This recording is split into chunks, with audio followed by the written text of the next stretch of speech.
여러분 안녕하십니까? 전자신문 올쇼TV 올해 주목해야 할 디지털 트랜스포메이션 프로젝트 웨비나 진행을 맡은 이양선입니다. 그 어느 때보다 기업들의 디지털 전환 속도가 빨라지고 있으며 그 중심에는 클라우드가 있습니다.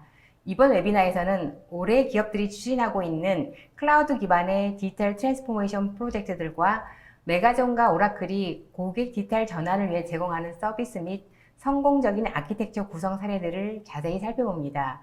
오늘 이 자리에는 메가존의 오라클 클라우드 팀의 기술 영업팀 강창성 팀장님과 기술팀 김재영 이사님을 모셨습니다. 안녕하십니까? 예, 안녕하세요. 네, 두 분 소개 부탁드립니다. 예, 메가존에서 오라클 클라우드 기술 영업을 담당하고 있는 강창성입니다. 제가 주로 하고 있는 일은 마이그레이션 전략 수립, 포팅 어세스먼트, 클라우드 컨설팅을 담당하고 있으며 주요 고객사는 금융사, 제조업, 엔터프라이즈 시장과 커머셜 쪽에 담당을 하고 있습니다. 반갑습니다. 네, 메가존 오라클 클라우드 비즈니스 센터에서 시스템 아키텍처링을 맡고 있는 김재영입니다. 저는 오라클 데이터베이스만 한 20여 년 하다가 요즘에는 오라클 클라우드에 집중해서 지금 새로운 고객분들을 모시고 새로운 비즈니스로 전환해 드리고 있습니다. 감사합니다. 네, 메가존에서 오라클 클라우드를 리딩하고 계신 두 분을 만나뵈니 정말 반갑습니다. 네, 메가존은 이미 클라우드 분야에서는 잘 알려진 회사인데요. 메가존과 오라클이 협업에 대해서 많은 시청자분들께서 궁금해하실 것 같아요. 자, 오늘 그 두 회사는 어떻게 협업을 하고 있는지 좀 알려주시겠습니까? 네, 제가 말씀드리겠습니다. 오라클은 아시다시피 데이터베이스 영역과 글로벌 솔루션에서 강한 영향력을 가지고 있는 글로벌 IT 회사입니다. 오라클 클라우드에서는 아마존 AWS, 마이크로소프트 애저에 준하는 클라우드 리전을 한국에서도 서울과 춘천에 가지고 있고요. 이미 오라클 데이터베이스와 솔루션을 온프레미스에서 만족하게 사용하고 계시는 고객님들이 스트레스 없이 클라우드를 사용하게끔 많은 클라우드 서비스와 인프라 부분을 자동화하고 있습니다.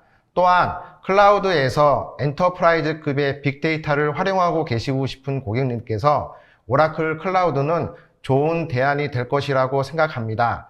메가존은 오라클 클라우드의 정식 MSP 인증을 받은 국내 최초의 클라우드 MSP 회사이고 또한 1998년 이후부터 다양한 클라우드의 운영, 개발, 프로젝트를 수행한 경험을 바탕으로 오라클 클라우드도 고객님들이 편하게 사용할 수 있는 올인원 서비스를 제공하고 있습니다. 네, 메가존과 오라클이 높은 기술력으로 기업의 클라우드 기반의 디지털 전환에 적극 협력하고 있다는 말씀 잘 들었습니다. 자, 그러면 오늘 강의는 어떻게 진행하실지 말씀해 주실까요? 네, 먼저 최근에 여러 고객사들이 클라우드 프로젝트를 많이 진행하고 있습니다. 저는 클라우드 프로젝트에 대한 제안 및 컨설팅을 수행하면서 고객사 분들이 공통적으로 고민하고 있는 부분에 대해서 좀 더 인지를 하게 되었습니다. 또한 이러한 공통 영역에 대해서는 어떤 트렌드가 있는데요. 이런 부분에 대해서 먼저 사례 중심으로 말씀드리고자 합니다. 또한 오늘 소개하는 프로젝트에서 많이 소개되는 클라우드 아키텍처와 서비스에 대해서도 말씀드리도록 하고 네이티브 클라우드에 대한 적용 기대 효과에 대해서도 좀 더 정리해 보고자 합니다. 네, 감사합니다. 이번 웨비나는 약 50분 정도 발표가 진행된 후에 10분의 시청자 질의응답 시간을 갖도록 하겠습니다. 시청자 여러분들께서는 웨비나가 진행되는 동안에 궁금하신 사항을 채팅창에 질문해 주시면 됩니다. 보내주신 질문은 강의 진행 후에 선별해서 두 분께 질문을 드리고 답변을 듣겠습니다. 그리고 웨비나에 참여하시고 설문을 작성해 주신 분들을 추첨을 통해 경품도 보내드리니 많은 참여 부탁드립니다. 자, 그럼 웨비나를 시작하겠습니다. 자, 오늘의 주제가 올해 주목해야 될 디지털 트랜스포메이션의 프로젝트인데요. 사실 이제 클라우드는 코로나 이전서부터 많이 회자됐었고 또 코로나 팬데믹이 들어서면서 정말로 많은 기업들이 디지털 트랜스포메이션을 가속하면서 클라우드를 기본 인프라로 도입하고 있는 상황입니다. 자, 하지만 여전히 클라우드는 기업들에게 쉽지 않은 것 같습니다. 자, 그럼 우선 클라우드 프로젝트에 대해서 좀 먼저 알아봤으면 좋겠는데요. 기업들이 필요한 클라우드 프로젝트는 어떤 것인가요? 네, 클라우드에 기반을 두고 있는 프로젝트에 대한 제안을 준비하면서요, 고객님들이 공통적으로 고민하고 계시는 영역이 있었습니다. 예를 들어 기존의 온프라미스를 클라우드로 어떻게 이전하는지, 그리고 비용 이외에 어떠한 지속 가능한 경쟁력을 클라우드 환경에서 가질 수 있는지, 클라우드 환경에서는 개발, 운영, 기획 역량을 어떻게 확보할 수 있는지 궁금해 하십니다. 예전에 클라우드 마이그레이션과 클라우드 개발 운영 역량 강화에 관해서는 웨비나를 진행한 적이 있는데요. 오늘은 클라우드 기반의 플랫폼 서비스에 대해서 좀 더 집중해서 말씀드리겠습니다. 네. 메가존에서는 올해 상반기 동안에 정말 많은 클라우드 프로젝트를 진행했다고 들었는데요. 아무래도 다양한 산업과 또 다양한 규모의 기업들과 함께 하다 보니 그러한 기업들의 요구사항도 굉장히 많았을 것 같습니다. 자, 그렇다면 기업들은 어떤 요구들을 했었었고 또 기대하고 있는 효과는 어떤 것들이었는지 좀 알고 싶은데요. 말씀해 주시죠. 네. 기본적으로 프로젝트의 기대 효과는 비용 절감, 가용성 확보, 확장성 제고, 표준화 확보 등이 있습니다. 하지만 클라우드 기반의 프로젝트에 대해서는 특히 고객사 분들이 더욱 높은 기대를 가지고 계십니다.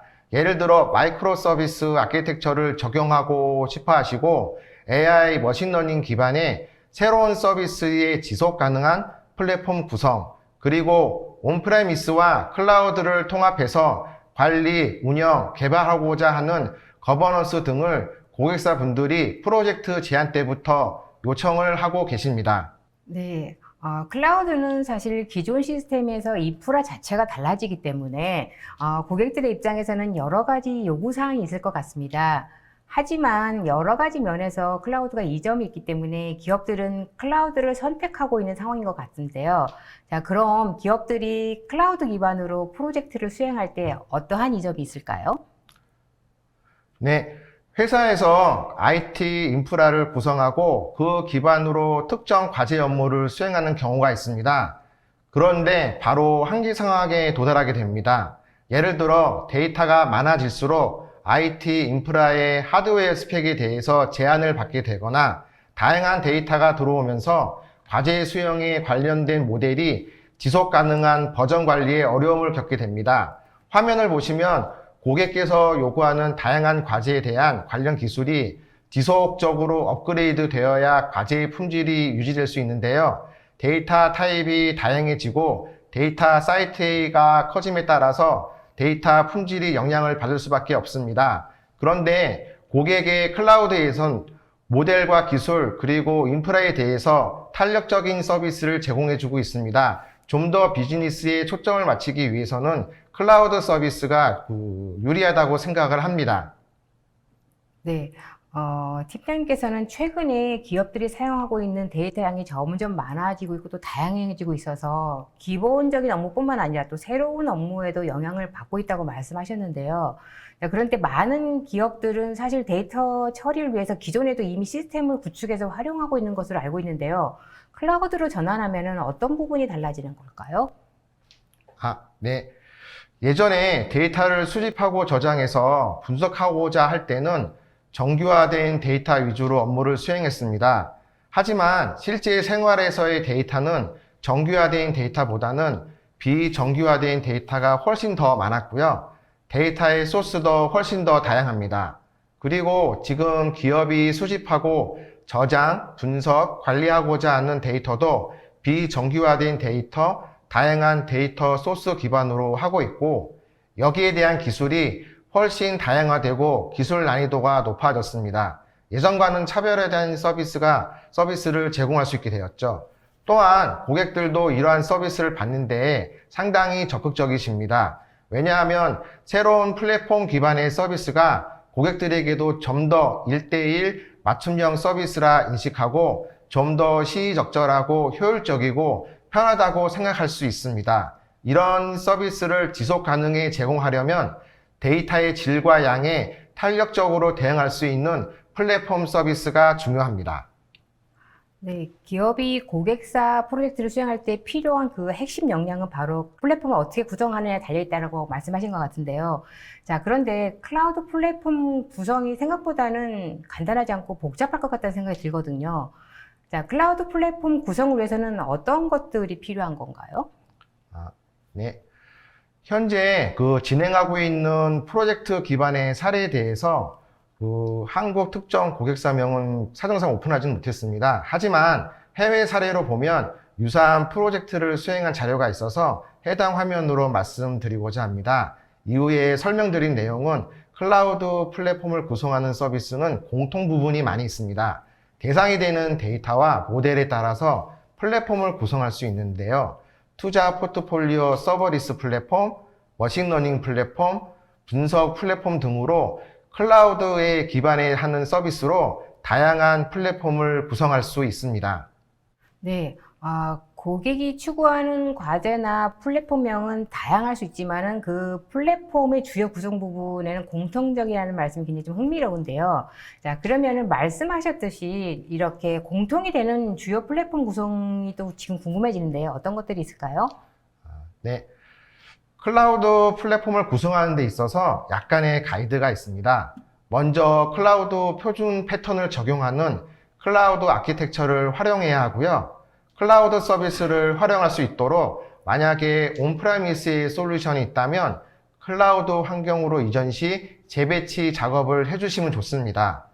또한 클라우드 환경의 서비스를 지속 가능하게 개발, 운영하기 위한 IT 라이프 사이클을 이번 프로젝트 기회에 적용하고 기능 개선 및 보강, 그리고 신규 업무에는 마이크로 서비스 및 데브옵스 환경을 적용하면 클라우드 플랫폼을 구성하는 가이드는 충족할 수 있습니다. 네, 클라우드 프로젝트에 필요한 사항들에 대해서는 잘 들었습니다. 자, 이제는 클라우드가 디지털 트랜스포메이션의 중심이 된 배경과 아울러서 이 기업들은 어떻게 활용하면 좋은지 살펴보도록 하겠습니다. 김지영 이사님, 클라우드가 부상하면서 관련된 용어들도 매우 다양한데요. 최근에 많이 회자되고 있는 용어가 클라우드 네이티브 혹은 또 네이티브 클라우드라는 것들이 있는데요. 이들의 정확한 의미는 무엇인가요? 네, 클라우드 네이티브의 정확한 정의는 CNCF에서 여러 가지 언어로 공식적으로 발표되어 있습니다. 그 중에서 한국어 버전을 보시면은 다음과 같이 정의되어 있습니다. 클라우드 네이티브 기술은 조직이 퍼블릭, 프라이빗, 그리고 하이브리드 클라우드 같은 현대적이고 동적인 환경에서 확장 가능한 어플리케이션을 개발하고 실행할 수 있게 해준다. 컨테이너 서비스 메시, 마이크로 서비스, 불변 인프라, 그리고 선언형 API가 이러한 접근 방식의 예시들이다. 이 기술은 회복성, 관리 편리성, 가시성을 갖춘 느슨하게 결합된 시스템을 가능하게 해준다. 견고한 자동화 기능을 함께 사용하면서 엔지니어는 영향이 큰 변경을 최소한의 노력으로 자주 예측 가능하게 수행할 수 있다. 클라우드 네이티브 컴퓨팅 파운데이션은 벤더 중립적인 오픈소스 프로젝트 생태계를 육성하고 유지함으로써 해당 패러다임 채택을 촉진한다. 우리 재단은 최신 기술 수준의 패턴을 대중화하여 이런 혁신을 누구나 접근 가능하게 한다. 이런 식으로 정의되어 있고요. 간단하게 표현하자면은 클라우드가 제공하는 확장성, 탄력성, 회복성 및 유연성을 활용하도록 어플리케이션을 설계, 구축하고 실행하는 패러다임을 말하게 됩니다. 네, 클라우드 네이티브에 대한 정의를 CNCF가 공식했다고 하셨는데요. 이 CNCF는 어떤 단체인가요? 네. CNCF는 클라우드 네이티브 기술의 채택을 촉진하는 오픈소스 소프트웨어 재단이고요. 퍼블릭 클라우드 제공업체, 엔터프라이즈 소프트웨어 회사 및 기술 스타트업을 포함해서 400개 이상의 회원들이 있습니다. 마이크로소프트, 오라클, VM웨어, 인텔, 애저 등이 CNCF의 플래티넘 멤버 중에 일부입니다. 네, CNCF가 이 클라우드에 영향력이 있는 기업들로 구성된 점이 굉장히 좀 흥미로운데요. 클라우드 네이티브 관련해서도 업계에서는 여러 가지 용어를 사용하고 있는 것으로 알고 있는데요. 우선 가장 많이 사용하고 있는 용어 중에 하나가 클라우드 애플리케이션입니다. 이 클라우드 애플리케이션은 무엇을 말하고 또 어떤 종류가 있는지 궁금합니다. 네. 클라우드 네이티브에 관련해서 클라우드 네이티브 어플리케이션, 클라우드 네이티브 서비스, 클라우드 네이티브 아키텍처 등 다양한 개념이 혼재되어 사용되고 있습니다. 명쾌하게 이해하실 수 있도록 하나하나 설명드리겠습니다. 먼저 클라우드 네이티브 어플리케이션입니다. 클라우드 네이티브 어플리케이션은 포터블하고 수요에 따라 빠르게 확대 또는 축소할 수 있는 독립형 경량 컨테이너로 구성된 서비스를 말합니다. 모든 것을 도커 컨테이너 위에서 캡슐하여 구성하여 어플리케이션이 기반이 되는 인프라에 종속되지 않습니다. 이를 통해 컨테이너 런타임 엔진이 있는 모든 환경에서 컨테이너화된 어플리케이션을 배포하실 수 있습니다. 쿠버네티스 컨테이너 오케스트레이션에서 중요한 것은 컨테이너의 수명 주기를 관리한다는 것입니다. 클라우드 네이티브 어플리케이션은 지속적 통합 및 지속적 전달 도구 체인을 포함하는 DevOps 파이프라인을 통해 배포되고, CI/CD 파이프라인은 클라우드 네이티브 어플리케이션의 구축, 테스트 및 배포를 자동화하는 중요한 요소입니다. 이러한 구성을 통해 클라우드 네이티브 어플리케이션은 다음과 같은 이점을 제공하게 됩니다. 먼저 인디펜던스, 독립성은 컨테이너 기반 아키텍처를 통해 클라우드 네이티브 어플리케이션을 서로 독립적으로 구축, 관리, 배포할 수 있습니다. 레질런시, 복원력은요, 잘 설계된 클라우드 네이티브 어플리케이션은 인프라 중단 시에도 생존하고 온라인 상태를 유지할 수 있다라는 표현이고요. 그 다음에 스탠다드 베이스드, 표준 기반은 오픈소스 및 표준 기반 기술을 사용해서 구성하게 되기 때문에 상호 운영성 및 워크로드 이식성을 보장하게 됩니다. 이를 통해서 벤더 락인이 줄일 수 있고요. 이식성을 높일 수 있습니다. 비즈니스 민첩성은 클라우드 네이티브 어플리케이션은 네트워크 전반에 걸쳐 유연한 배포 옵션을 가능하게 하며 기존 앱보다 크기가 작기 때문에 개발, 배포 및 반복이 더 쉽습니다.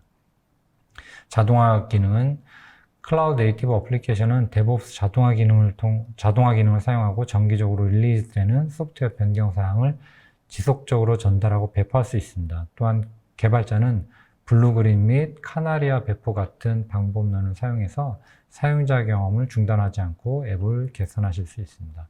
그리고 노 다운타임, 쿠버네티스와 같은 컨테이너 오케스트레이터 덕분에 다운타임 없이 소프트웨어 업데이트를 배포하실 수 있습니다.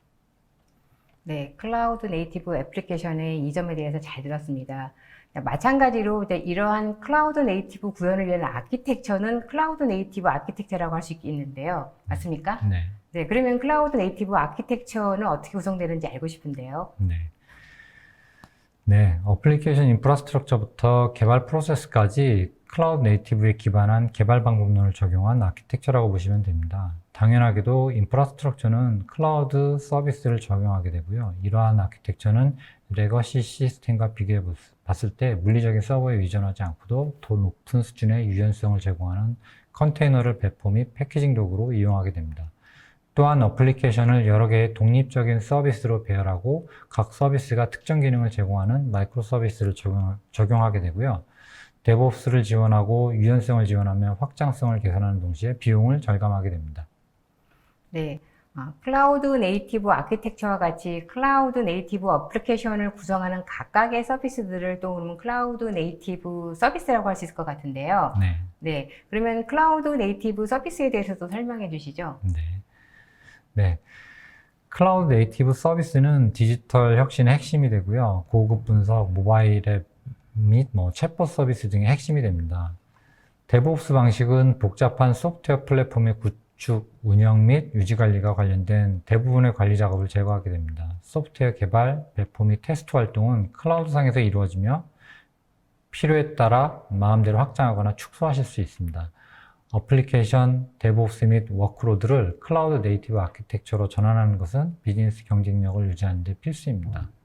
오라클의 클라우드 네이티브는 쿠버네티스, 도커, 서버리스 기능, API 및 카프카 같은 표준 기반 기술을 사용하여 최신 클라우드 네이티브 어플리케이션 개발을 주도합니다. 개발팀이 운영 작업을 줄이고 어플리케이션을 빠르게 구축할 수 있도록 필요한 클라우드 도구 및 자동화를 제공합니다. 또한 다른 클라우드 제공업체에 비해 더 높은 성능과 더 낮은 비용으로 표준 기반 플랫폼을 제공하는 OCI 기반에서 수행되며 오픈소스 및 개방형 표준을 기반으로 하는 서비스를 활용하여 개발자가 빌드 및 혁신에 보다 자유롭게 집중할 수 있도록 합니다. 네, 클라우드 네이티브 어플리케이션, 그리고 아키텍처, 그리고 서비스에 대해 잘 알아봤습니다. 자, 그러면 기업이 클라우드 네이티브로 전환해야 되는 이유는 무엇일까요? 네, 클라우드 네이티브 어플리케이션의 이점은 굉장히 분명합니다. 클라우드 네이티브 어플리케이션의 기능은 마이크로 서비스로 분할되고 개별 관리가 가능하기 때문에 확장할 수 있고, 클라우드 인프라에 구애받지 않기 때문에 고도로 분산된 방식으로 실행되어 독립성을 유지하고 요구사항에 따라 리소스를 할당하실 수 있습니다. 클라우드 네이티브 어플리케이션은 프라이빗, 퍼블릭 및 하이브리드 클라우드 전반에 걸쳐 일관된 경험을 제공할 수 있기 때문에 비즈니스 전략과 가치를 높이는 방법이 됩니다. 이를 통해 조직은 확장 가능하고 위험을 줄이는 반응성이 뛰어나고 안정적인 클라우드 네이티브 어플리케이션을 실행하여 클라우드 컴퓨팅을 최대한 활용하실 수 있게 됩니다. 네, 클라우드 네이티브 관련해서 서비스에 대한 이야기를 할 때 마이크로 서비스라는 이야기를 굉장히 많이 하고 있거든요. 이 마이크로 서비스는 무엇을 말하는 건가요? 네. 마이크로 서비스는 산업적 합의 및 공식적인 정의가 있는 아키텍처라기보다는요, 아키텍처 스타일에 대한 철학으로 보시면 됩니다. 어플리케이션을 독립적인 작은 서비스의 모음으로 구성하는 아키텍처 스타일이고, 구성하는 각 서비스는 한 가지 일을 하되 잘하라라는 유닉스 철학을 기본으로 하게 됩니다. microservices.io에서는 간단하게 마이크로 서비스를 응용 프로그램을 서비스 모임으로 구성하는 아키텍처의 스타일로 정의하고 있습니다. 마이크로 서비스는 다음과 같은 조건을 충족해야 하고요. 이러한 사항은 마이크로 서비스가 무엇인지를 보다 구체적으로 명확하게 해줍니다. 느슨한 결합, 루즐리 커플드, 독립적으로 배포 가능해야 되고요. 우수한 유지 보수 및 테스트가 가능해야 되고요. 비즈니스 역량을 중심으로 구성되어야 하고, 데브옵스 같은 소규모 팀으로 운영되어야 합니다. 예를 들어서 위와 매우 유사하게 구성되더라도 여러 구성 요소가 느슨한 결합으로 연결된 경우가 아니라면 마이크로 서비스라고 할 수 없습니다. 네, 마이크로 서비스의 개념과 또 충족 요건에 대해서 간단하게 말씀해 주셨는데요. 시청자분들께서는 사실 이 마이크로 서비스 충족 요건이 어떻게 되는지 좀 더 좀 자세히 알고 싶어 하실 것 같아요. 네. 좀 말씀해 주시겠습니까? 네.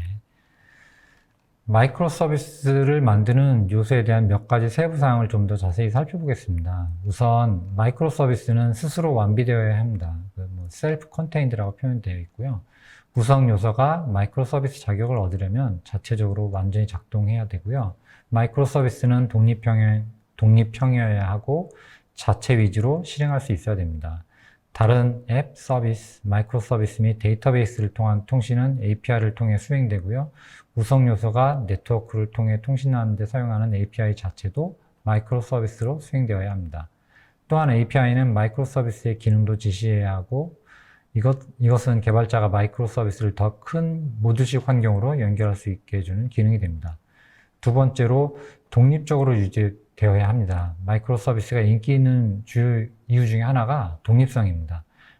어플리케이션이 마이크로 서비스 자격을 얻으려면 나머지 네트워크 또는 어플리케이션을 변경할 필요 없이 독립적으로 업데이트할 수 있어야 됩니다.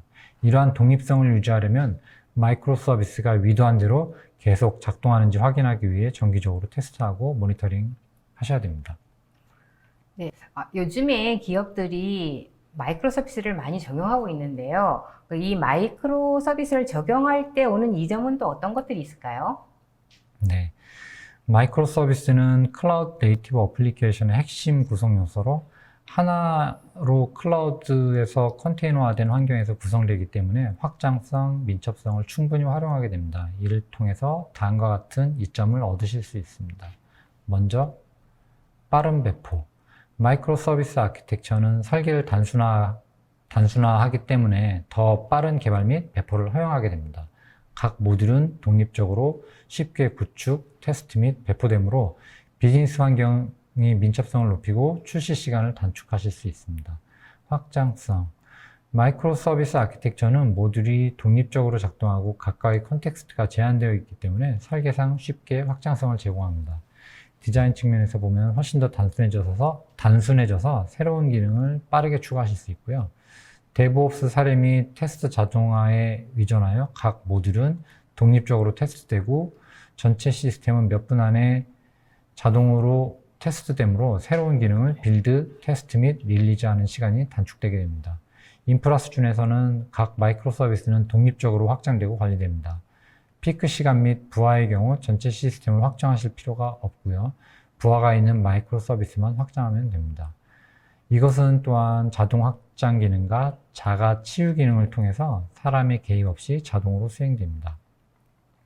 가동 시간을 보장해 줍니다. 올바른 마이크로 서비스 아키텍처를 사용하시면 전체 시스템이 다운되는 것을 거의 막게 됩니다.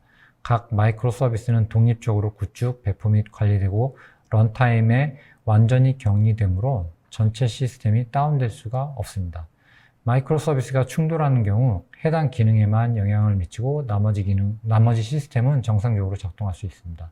또한 쿠버네티스와 같은 마이크로 서비스 플랫폼에는 고가용성, 로드 밸런싱, 그리고 자동 크기 조정 기능 등이 있어서 부하가 높고 특정 임계값이 도달하는 경우 마이크로 서비스를 독립적으로 확장하실 수 있습니다. 벤더 락인이 없습니다. 마이크로 서비스 아키텍처와 같은 원칙은 개방형 표준을 기반으로 하여 오픈소스 커뮤니티에서 크게 뒷받침되고 있습니다. 거의 모든 상용 마이크로 서비스 플랫폼은 이러한 개방형 표준을 따르기 때문에 필요한 경우 쉽게 다른 업체로 마이그레이션 하실 수 있습니다.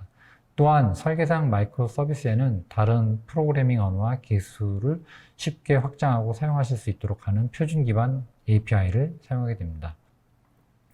탄력성과 경고성 측면에서는 마이크로 서비스 아키텍처를 사용하시면 플랫폼이 좀 더 탄력적이고 강력해집니다. 즉, 쿠버네티스 또는 오픈시프트 컨테이너 플랫폼은 시스템이 영향을 받을 때마다 모니터링하고 자가 복구하게 됩니다.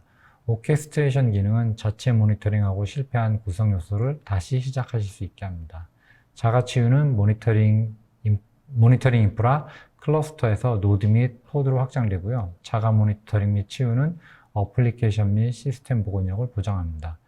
다이나믹한 인재풀을 가지고 있습니다. 마이크로 서비스 아키텍처는 요즘 핫한 기술이기 때문에 이러한 새로운 소프트웨어 엔지니어를 고용하는 것이 훨씬 더 쉽습니다. 네, 이사님께서 말씀하셨던 그런 마이크로 서비스 다양한 이점들로 인해서 많은 기업들이 선택하고 있다는 생각이 좀 드는데요. 자, 그러면은 기존의 그 모놀리식과 마이크로 아키텍처는 또 어떤 차이가 있을까요? 네. 마이크로 서비스 아키텍처를 사용해서 어플리케이션 설계를 하시기 전에 이 아키텍처가 기존의 모놀리식 아키텍처하고 어떻게 다른지 이해하셔야 됩니다. 응용 프로그램 디자인은 비즈니스 요구사항을 해결하고 비즈니스 논리를 구현하는 데 중점을 두게 됩니다. 모놀리식 아키텍처에서는 전체 어플리케이션은 모든 비즈니스 로직을 포함하는 단위로 구축되지만 마이크로 서비스 아키텍처에서는 비즈니스 로직은 느슨하게 결합된 여러 서비스로 구성됩니다. 왼쪽의 다이어그램은 마이크로 서비스와 모놀리식 아키텍처의 개념적 차이를 보여주는 것이고요. 오른쪽의 항목은 두 아키텍처 간의 차이점을 한번 항목별로 이렇게 정리를 해봤습니다. 그래서 유닛 디자인 측면에서 보면은 마이크로 서비스 어플리케이션은 느슨하게 결합된 서비스로 구성되어 각 서비스는 단일 비즈니스 작업을 지원하게 됩니다. 반면에 모놀리식 어플리케이션은 전체 어플리케이션이 단위로 설계, 개발 및 배포되게 됩니다. 기능 재사용성 측면에서는 마이크로 서비스는 기능을 모든 클라이언트에 노출하는 API로 정의하여 클라이언트가 다른 응용 프로그램일 수도 있습니다. 모놀리식 아키텍처는 여러 응용 프로그램에서 그 기능을 재사용할 수 있는 기회가 굉장히 제한적입니다. 어플리케이션 내 통신 측면에서 보면은 마이크로 서비스는 HTTP 기반 REST API 호출을 사용하게 되고요. 모놀리식 어플리케이션은 함수 호출 등으로 응용 프로그램 구성 요소 간 통신을 하게 됩니다. 기술적 유연성 측면에서는 마이크로 서비스는 서비스별로 설계된 문제에 가장 적합한 각각의 프로그래밍 언어와 프레임워크를 사용하실 수 있고요. 모놀리식에서는 전체 응용 프로그램은 단일 프로그래밍 언어로 작성되게 됩니다. 데이터베이스 측면에서는 마이크로 서비스 아키텍처는 분산 데이터베이스를 통해 각 마이크로 서비스는 각각의 데이터베이스를 사용하실 수 있습니다. 반면에 모놀리식에서는 어플리케이션이 중앙 집중식 데이터베이스 설계를 사용하시는 것이 일반적입니다. 배포 측면에서 보면은 마이크로 서비스는 어플리케이션의 다른 마이크로 서비스에 영향을 주지 않고 독립적으로 배포 가능하고요. 아무리 작은 변경이라도, 모노식에서는 아무리 작은 변경이라도 전체 응용 프로그램을 재배포하고 다시 시작하셔야 됩니다. 유지 보수성 측면에서는 마이크로 서비스는 단순하고 집중적이며 독립적이어서 응용 프로그램을 유지 관리하기가 더 쉽습니다. 반면에 모노식에서는 응용 프로그램 범위가 증가함에 따라 코드 유지 관리가 복잡해지게 됩니다. 탄력성 측면에서는 마이크로 서비스는 어플리케이션의 기능을 여러 서비스에 분산되어 있기 때문에 특정 마이크로 서비스가 실패되어도 다른 마이크로 서비스에서 제공하는 기능을 계속 이용하실 수 있습니다. 반면에 모노식에서는 구성 요소의 장애가 발생하면 전체 어플리케이션의 가용성에 영향을 미칠 수 있습니다.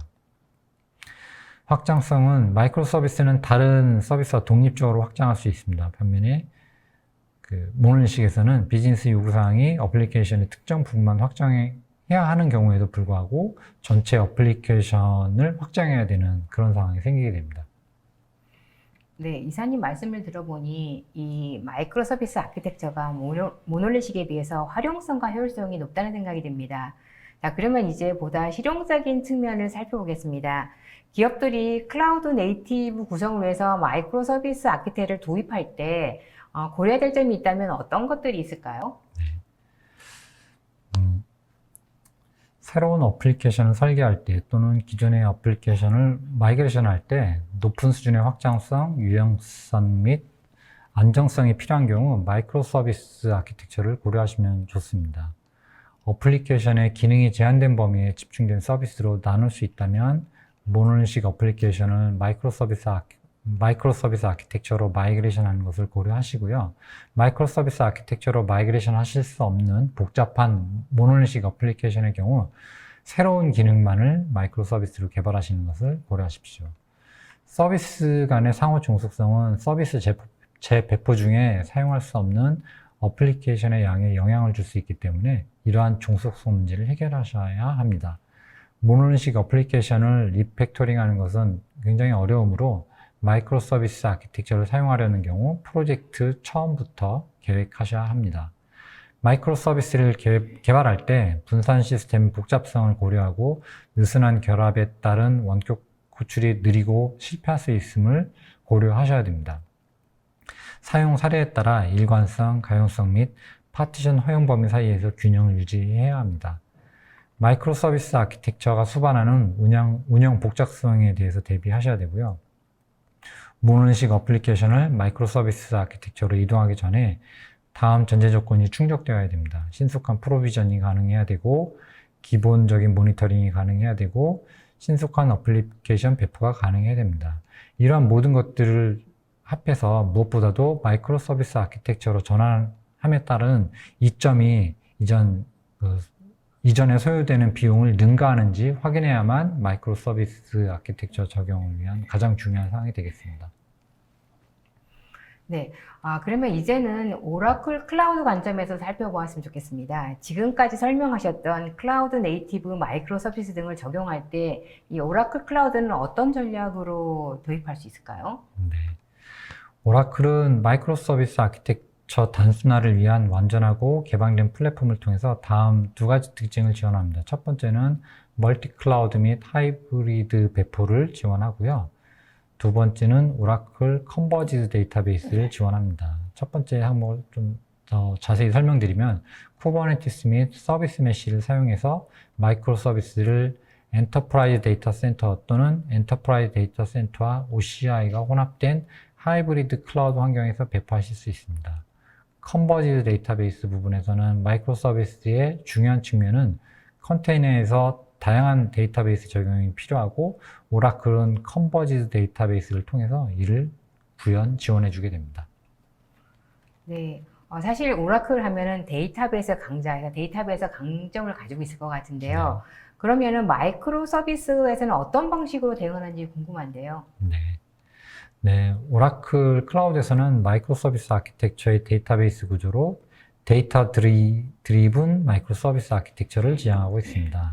간단한 사례를 통해서 데이터 기반 마이크로 서비스가 어떤 것인지 설명드리겠습니다. 예를 들어서 데이터베이스 관리자로서 어플리케이션 개발팀으로부터 다음과 같은 개발 데이터베이스 요구사항을 받을 때가 있습니다. 고객이 문서를 제출하고 검색할 수 있도록 새로운 모바일 앱을 구축해야 하고, 또 문서를 저장하기 위한 전문 데이터베이스가 필요합니다. 그리고 관련 규정 준수를 위해 사용자 사기 방지 기능이 내장된 새로운 지불 시스템을 제공해야 하고, 이런 관계형 데이터베이스도 필요합니다. 이를 위해서 전문화된 블록체인 데이터베이스하고 관계형 데이터베이스가 동시에 필요합니다. 이러한 요구사항을 해결하기 위해서는 기존에는 각각의 전문적인 데이터베이스를 구성을 고려하게 되고요. 이렇게 되면 굉장한 어려움을 느끼실 수가 있습니다. 이러한 문제에 대한 해결책은 더 많은 각각의 데이터베이스 리소스를 준비하는 것이 아니라 통합된 컨버지드 데이터베이스를 제공하는 겁니다. 컨버지드 데이터베이스는 모든 최신 데이터의 유형과 최신 개발 패러다임을 하나의 제품에 기본적으로 지원하는 데이터베이스입니다. 컨버지드 데이터베이스는 위치인식을 위한 공간 데이터, 문서 저장소를 위한 JSON, 장치 통합을 위한 IoT, 실시간 분석을 위한 인메모리 기술은 물론 전통적인 관계형 데이터베이스, RDBMS까지 포함해서 지원하게 됩니다. 이러한 유형에 대한 지원을 제공함으로써 컨버지드 데이터베이스는 IoT에서 블록체인, 분석 및 기계학습에 이르는 머신러닝에 이르는 모든 종류의 워크로드를 실행하실 수 있게 됩니다. 또한 마이크로 서비스, 이벤트, 레스트, 사스 및 CI/CD를 비롯한 모든 최신 개발 패러다임을 처리하실 수 있습니다. 전통적으로 새로운 데이터 관리 기술이 처음 나왔을 때 별도의 제품으로 구현하게 됩니다. 예를 들어 블록체인이 처음 나왔을 때는 데이터를 저장하고 액세스하는데 완전히 다른 독립적인 방법을 사용해야 하고 별도의 독립 실행형 시스템이 필요했습니다. 새로운 데이터 유형, 워크로드 및 패러다임을 통한 데이터베이스 내 기능으로 통합함으로써 훨씬 간단한 방법으로 혼합 워크로드 및 데이터 유형을 지원하실 수 있습니다. 여러 시스템을 관리 및 유지 관리하거나 시스템 전반에 걸쳐 통합 보안을 제공해야 하는 것이 걱정할 필요가 없게 되었습니다. 또한 이러한 기능을 통해 시너지 효과를 얻으실 수 있는데요. 예를 들어서 동일한 데이터베이스에서 기계학습 알고리즘과 공간 데이터베이스를 지원함으로써 공간 데이터에 대한 예측 분석을 보다 쉽게 하실 수 있습니다. 그리고 데이터 기반 앱을 훨씬 더 빠르게 개발하실 수 있습니다. 이런 컨버지드 데이터베이스의 예를 좀 더 쉽게 들어보면은 가장 좋은 비유가 스마트폰입니다. 예전에는 전화를 걸고 싶을 때 전화가 필요했고, 사진 찍을 때 별도의 카메라가 필요했고, 어딘가 놀러 가거나 탐색할 때 지도나 내비게이션이 필요했고, 음악을 들을 때는 아이패드나 MP3 같은 도구들이 필요했습니다. 그런데 스마트폰 시대에서는 이러한 모든 제품과 기능들이 하나로 변환되거나 수렴되었습니다. 이러한 각각의 오리지널 제품은 이제 스마트폰 기능이 되어버렸고요. 이러한 모든 기능이 단일 제품으로 통합돼서 휴대전화의 데이터 요금제를 통해서 한꺼번에 제공이 되기 때문에 기존에서 얻을 수 있는, 예전에 여러 가지 도구에서 얻을 수 있는 동일한 사용 용이성과 편의성을 얻으실 수 있고요. 이게 똑같이 컨버지드 데이터베이스에서도 적용이 되게 됩니다. 오라클 데이터베이스는 이러한 여러 가지 기능을 이용하실 때 추가 비용 없이 핵심 데이터베이스의 일부로 머신러닝, 블록체인, 그래프, 스페이셜, 제이슨, 레스트, 이벤트 에디션 및 IO 스트리밍에 대한 지원을 제공하기 때문에 통합 데이터베이스의 훌륭한 예입니다. 단일 플랫폼을 사용하여 다양한 프로젝트를 지원할 수 있으므로 복잡성과 관리 오버헤드를 크게 줄이는 동시에 위험을 최소화하실 수 있습니다. 오라클은 컨버지드 데이터베이스를 이용해서 데이터 기반 마이크로 서비스 아키텍처를 추구하고 있고요. 이를 통해서 단순화된 마이크로 서비스 아키텍처를 지원합니다. 네, 이사님 설명을 듣고 보니까 이 오라클 데이터베이스의 멀티 테넌트 기능을 이용하고 있다는 생각이 드는데요. 네. 이 부분 좀 설명해 주실까요? 네. 오라클 컨버지드 데이터베이스는 결국 모든 데이터 유형을 단일 DML을 처리하는 단일 통합 시스템을 지원하고 있고요. 기존의 단일 목적 데이터베이스에서 각각의 추가 코드로 수행되었던 작업이 이제는 단일 아키텍처에서 이루어지기 때문에 개발팀은 트랜잭션 통합을 달성하실 수 있습니다. 이러한 통합으로 추가 비용, 노력, 유지 관리 및 시간 등의 소모적인 통합이 제거됩니다. 또한 멀티 테넌트를 통해 마이크로 서비스 데이터 격리를 달성하는 데 플러그able 데이터베이스를 사용하기 때문에 규모에 상관없는 컨테이너 간 동시 격리를 제공하고 마이크로 서비스 아키텍처를 단순하게 합니다. 이를 통해 어플리케이션은 비즈니스 요구를 신속하게 대응하실 수 있습니다. 그래서 지금 제가 그림으로 표현한 거는 기존 데이터베이스를 사용한 여러 기능이 포함된 데이터베이스를 각각 마이크로 서비스별로 사용하는 그림이고요. 이 두 번째 그림은 오라클의 컨버지드 데이터베이스 그리고 멀티 테넌트 기능을 사용해서 하나의 오라클 데이터베이스에서 이런 모든 기능을 사용하는 그런 오라클의 클라우드 네이티브 기능을 제가 그림으로 간단하게 표현을 한 겁니다. 요약하면 오라클의 멀티 테넌트를 이용하시면 다양한 기능의 데이터베이스를 컨버지드 데이터베이스로 제공하게 되고요. 아키텍처와 IT 운영을 근본적으로 단순하게 하실 수 있습니다. 무엇보다도 오라클의 통합 시스템이 제공하는 지속적인 이점 덕분에 개발자는 어플리케이션의 요구사항을 효율적으로 해결하는 동시에 운영, 보안, 가용성, 확장성 및 배포 효율성을 높이실 수 있습니다. 이는 비즈니스를 최적화하고요. 혁신을 활성화할 수 있음을 의미하게 됩니다. 네, 잘 들었습니다. 다양한 마이크로 서비스의 이점으로 인해서 온프레미스, 클라우드 환경 등에서 여러 가지 도입 시도가 있는 것으로 보여지는데요. 이를 좀 더 편하게 관리하는 방법이 있나요? 네. 많은 기업들이 컨테이너 기반 어플리케이션에 투자하고 있습니다. 업계에 초점이 되는 클라우드로 이동함에 따라서 이러한 기업들은 클라우드 네이티브의 기술을 유연하게 채택하여 생산성과 혁신을 개선하고 기존 어플리케이션을 현대화하여 원하는 위치에서 어플리케이션을 실행할 수 있는 솔루션을 찾고 있습니다.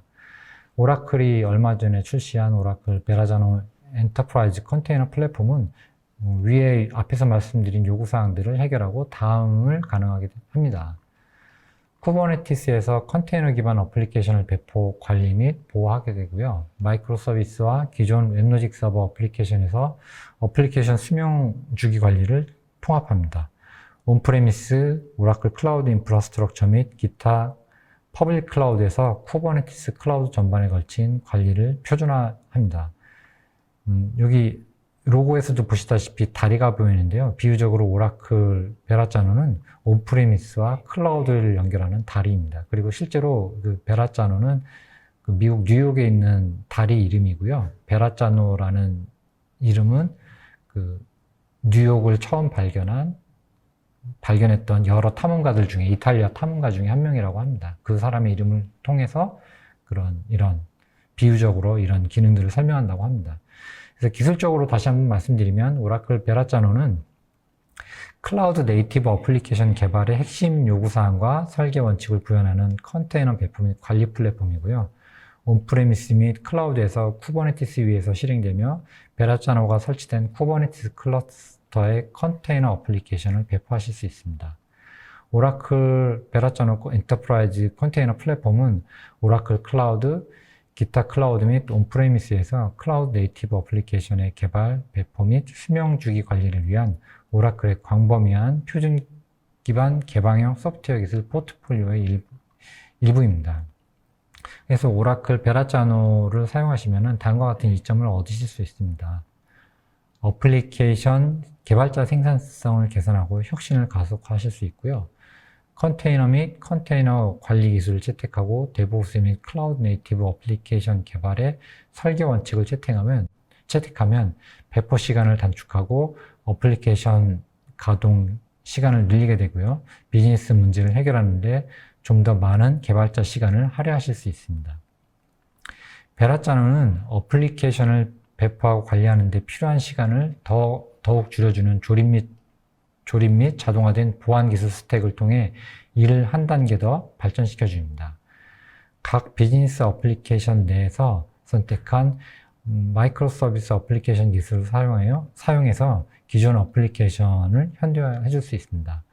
오라클 베라짜노는 온프레미스, 오라클 클라우드 인프라스트럭처 또는 기타 퍼블릭 클라우드 등의 어플리케이션을 배포하는 위치에 관계없이 모든 컨테이너 어플리케이션에 대해서 동일한 자동화 관찰 가능성 및 수명지기 이점을 달성하기 때문에 종속 없이 클라우드 네이티브 이점을 살려주게 됩니다. 네, 다양한 환경의 마이크로 서비스를 관리하는 오라클 베나짜노에 대한 설명 잘 들었습니다. 네, 두 분 강의를 통해서 기업이 디지털 트랜스포메이션 성공을 위한 오라클 클라우드 기반의 프로젝트 전략과 또 효과적인 활용 방법 잘 들었습니다. 두 분 수고 많으셨습니다. 네. 네, 두 분께서 강의하시는 동안에 시청자분들이 굉장히 많은 질문을 주셨습니다. 시청자분들이 주신 소중한 질문을 몇 개 골라봤습니다. 질문 드리겠습니다. 네, 클라우드 기반의 프로젝트를 수행 시에 가장 중요하게 봐야 될 부분이 있다면 무엇이 있을까요? 라고 하셨는데요. 강 팀장님께서 설명해 주시겠습니까? 제가 답변을 드리도록 하겠습니다. 크게 두 가지 부분이 있습니다. 첫 번째는 온프라미스에 있는 에즈이즈 환경을 투비 아키텍처, 클라우드 아키텍처로 이전을 할 때 마이그레이션에 대해서 고객들이 고민을 많이 하십니다. 그래서 마이그레이션 할 때 에즈이즈 있는 것을 최대한 그대로 가져가시는 부분에서 고민하고 계시는데요. 클라우드에 아까 말씀드린 대로 다양한 네이티브 클라우드 기법이 있습니다. 이 기법을 활용해서 어떤 영역에서는 이것을 사용해서 적용을 할지 먼저 고민을 하시는 부분이 필요하고요. 두 번째로는 온프라미스에서 운영하고 있는 거버넌스와 클라우드 환경 내에서 사용하는 거버넌스와 같이 맞추는 작업이 필요합니다. 온프라미스에서는 예를 들어 운영 인력의 측면에서 보자면 DB 관리자, 서버 관리자, 백업 관리자, 솔루션 관리자별로 조직이 구성이 되지만 클라우드에서는 운영 관리자 한 분이 모든 클라우드 리소스를 담당하게 됩니다. 그래서 이 조직 운영 측면에서도 약간의 차이점이 있는데요. 이 부분을 프로젝트에서 같이 고민해서 가지고 정리하시면 좋을 것 같습니다. 네, 다음 질문 드리겠습니다. 클라우드 프로젝트를 수행하고 나서 만약 서비스에 장애가 발생한다고 하면 누가 지원을 하나요? 라고 하셨는데요. 네, 고객분들이 이 질문을 많이 하고 계십니다. 기본적으로 비즈니스 로직에 해당되고 있는 어플리케이션 레벨은 고객분들이 노하우를 알고 계시기 때문에 고객분들이 직접 관리를 하십니다. 하지만 인프라 영역의 관리에 대해서는 클라우드 서비스를 제공하고 있는 CSP, 클라우드 서비스 프로바이더 공급자 분들이 하고 계십니다. 서비스 OS에 대해서 패치라든가 DB에 대한 보안에 대한 기능은 클라우드 서비스에서 제공해주고 있으며 이거에 대해서는 알람이라든가 미리 어드바이스를 통해서 고객분들과 같이 커뮤니케이션을 하고 있습니다. 운영 측면에서는 메가존 같은 매니지드 서비스 프로바이더 업체가 있는데요. 운영에서 어떤 알람이라든가 장애에 대한 인지가 되었을 경우에는 MSP 업체가 모든 오너십을 가지고 고객분들과 커뮤니케이션을 하면서 해결하고 있습니다. 네, 감사합니다. 다음 질문 드리겠습니다. 시장에 이미 많은 클라우드 벤더사들이 존재합니다. 클라우드 프로젝트 시에 오라클 클라우드의 차별화된 전략이 뭐가 있을까요? 라고 하셨는데요. 네, 오라클 클라우드에서 가장 내세우고 있는 것이 데이터베이스입니다. 클라우드로 고객이 이전하는 가장 중요한 이유가 다양한 데이터와 데이터량이 많아지는 것에 대한 다양한 뷰로 분석적인 요소가 필요합니다. 데이터가 많아지고 데이터 타입이 많아질수록 이 데이터를 분산으로 저장을 하고 분산되어 있는 비즈니스 로직을 활용을 해서 작업을 해야 될지 고민을 많이 하고 계시는데요.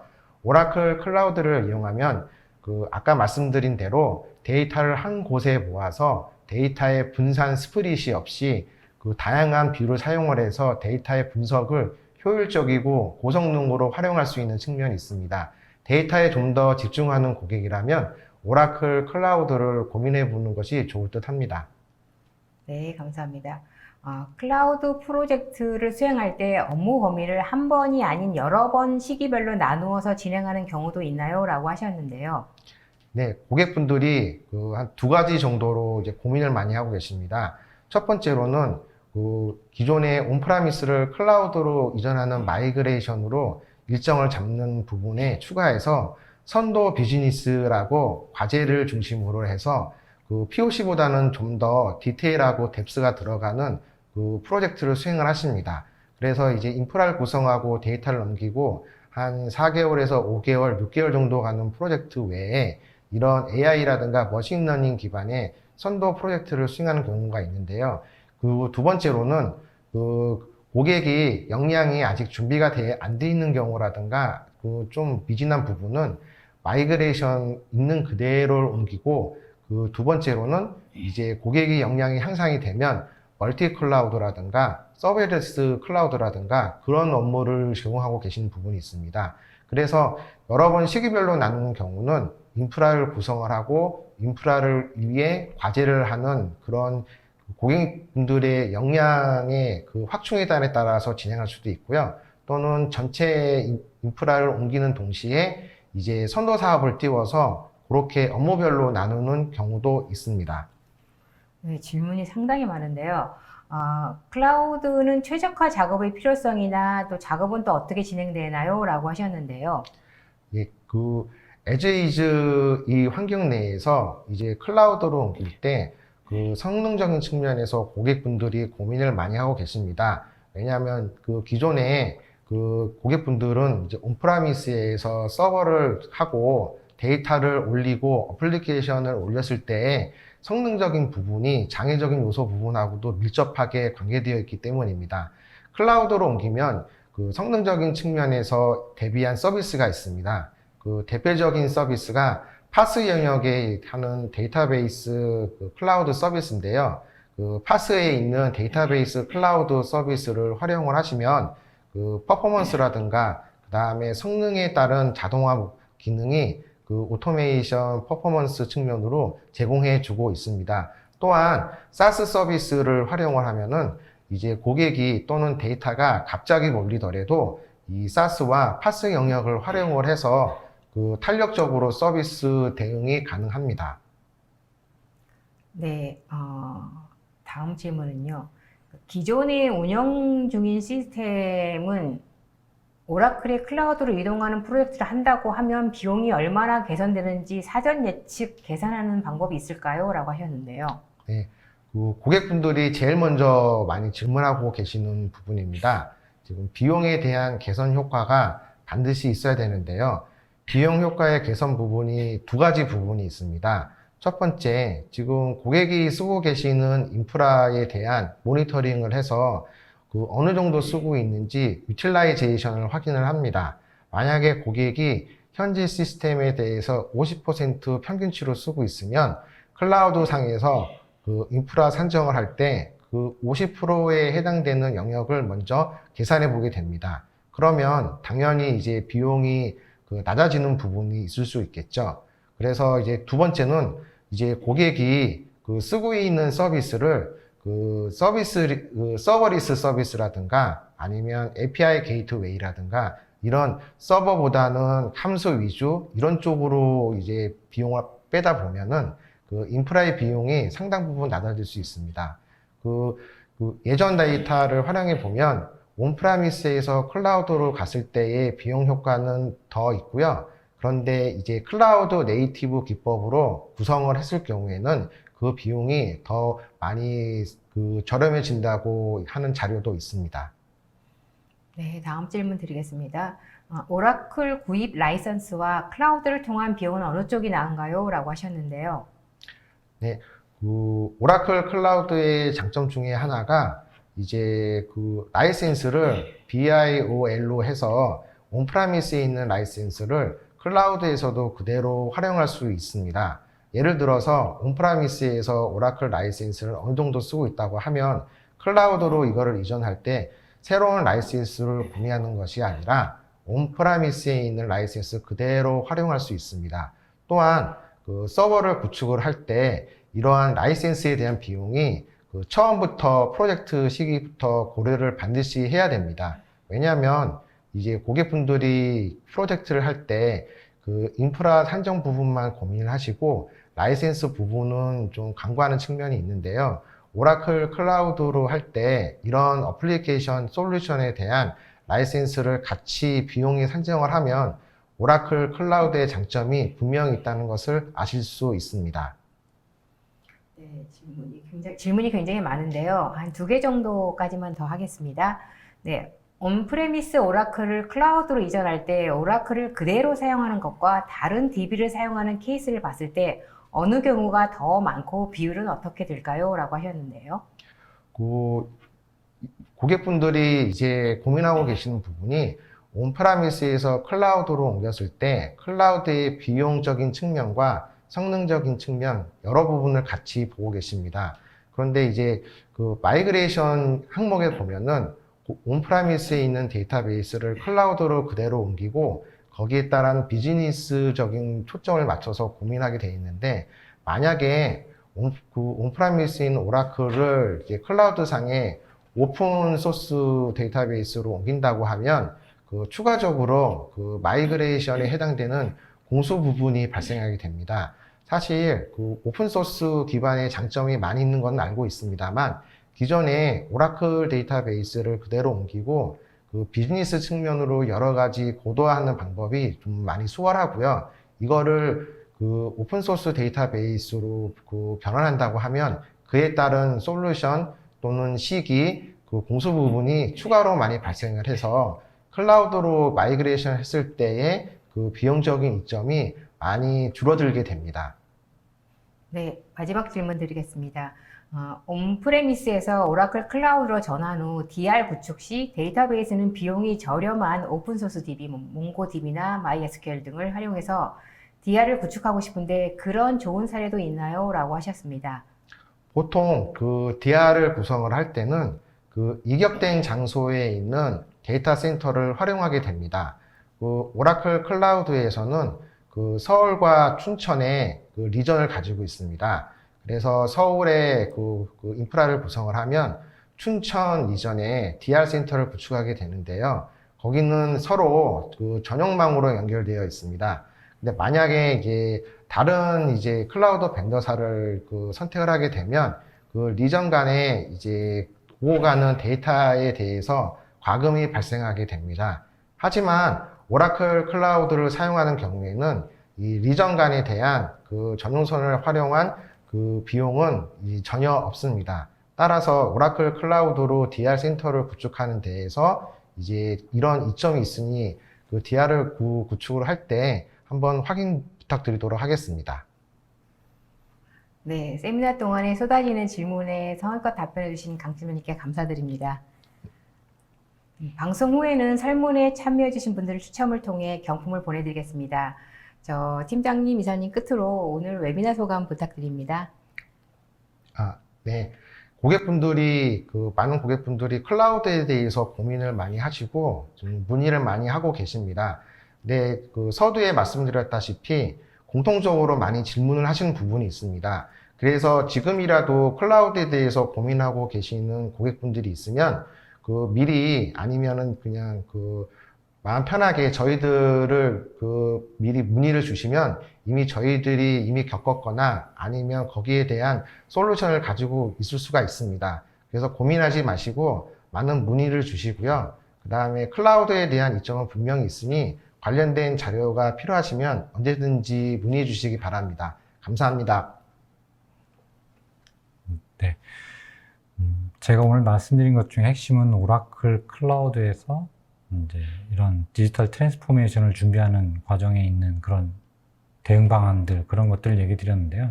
핵심적으로 말씀드릴 것은 결국은 데이터 드리븐 마이크로 서비스 아키텍처거든요. 그래서 관련해서 좀 더 궁금하신 부분이 있으시면은 저희들한테 알려주시면은 저희가 새로운 디지털 세상으로 가실 수 있도록 도움드릴 수 있도록 이렇게 대응해 드리도록 하겠습니다.